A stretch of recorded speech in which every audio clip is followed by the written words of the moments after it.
Elon's going to a new stage now. He said goodbye, or maybe not. He was given this golden key as he left the White House, saying he's always welcomed by President Trump. What's your understanding of the departure? Because he turned up with a black eye. And did you know this? Have you seen this? No. So maybe it's in the last few hours he's had a black eye, and while he's saying goodbye, I'll show you the picture. But while he's saying goodbye on the things over there like that, I'll put it up. But that's what happened. So he's left now. Let's see, we've got the black eye thing. Black eye? Yes. So he had a black eye as he was leaving. There you are, Elon Musk. Can you explain it?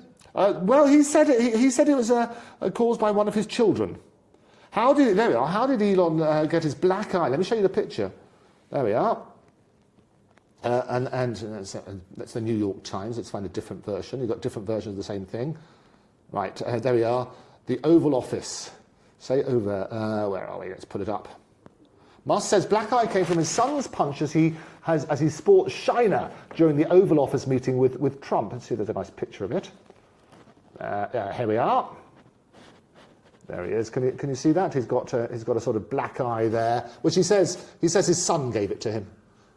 Oh, that's just... It's just nothing. but again, it's what we were saying about the headlines. They're sort of turning round and saying, okay, it must be something awful. Maybe Trump punched him or something silly, you know. No. But it worked on that sort of basis. So how's he going to cope now longer being in the White House? It's been such an integral part of his life. I would think once you've had a taste of the real world, yes, of politics.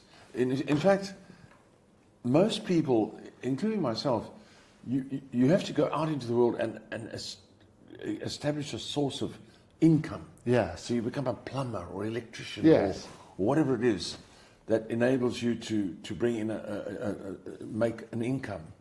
It's like the whole thing, and it's not that difficult. It happens. It comes your way, and we all wind up in something or other. And we get by on doing that, and it's a rather wonderful sort of human mechanism that takes place.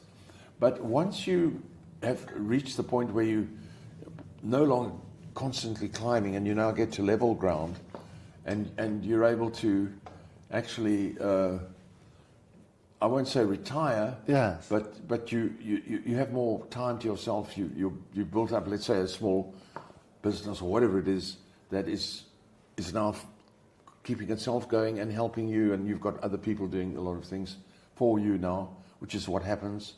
Then you sometimes turn to politics, because what you do, if you had your way, you'd go into politics right at the beginning, like you did at university. And you were very young when you got into politics. So like a lot of us at university were able to get straight into the deep end of politics. Yes. But then once you get out of university, you don't have that freedom anymore.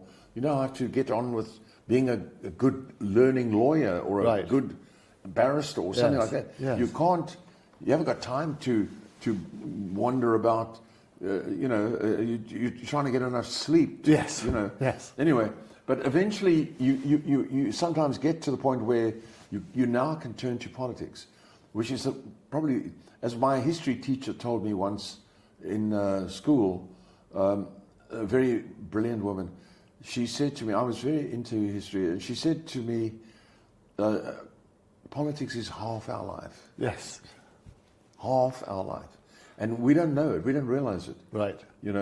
We live in our little half, but we don't realize that the other half is governed by politics. Yes. And then you consider, sort of as it was in the old days, maybe in the times of ancient Greece or something, then you become patriarch, you become part of they actually appoint you, or somebody can even come to you and say, would you be a senator?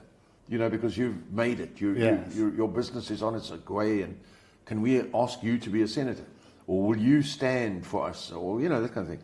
And so you enter into a new world, and inevitably, as I've said a few times on television and stuff, yes, politics is a very deep pool. Right.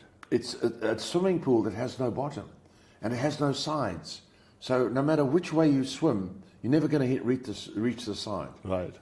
It's a swimming pool, if you can imagine it, that has no sides. It just keeps, the sides keep moving away from you. Yes. And the bottom, if you try to go to the bottom moves away from you.